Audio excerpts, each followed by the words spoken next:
अस्सलामुअलैकुम वरहमतुल्लाहि वबरकातुहू। खुश आमदीद।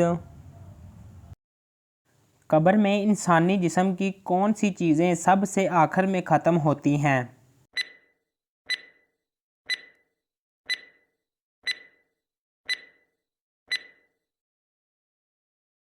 जवाब है नाखून और बाल।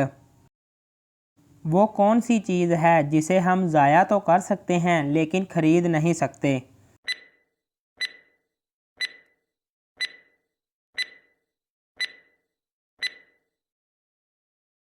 जवाब है वक़्त।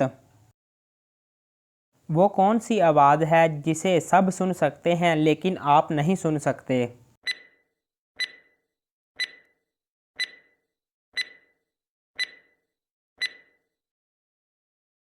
जवाब है आपके खराटों की आवाज़, जो आपके अलावा सब सुन सकते हैं। वो कौन है जिसकी आंखें नहीं हैं लेकिन वो रोता है?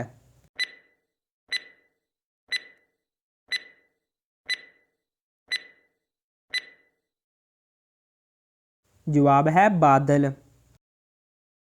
वो कौन सा गेट है जिसके अंदर इंसान दाखिल नहीं हो सकते?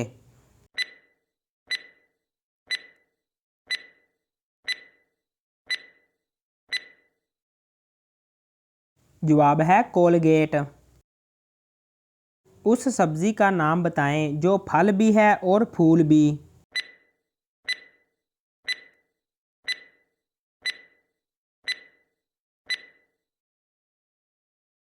जवाब है गुलाब जामुन।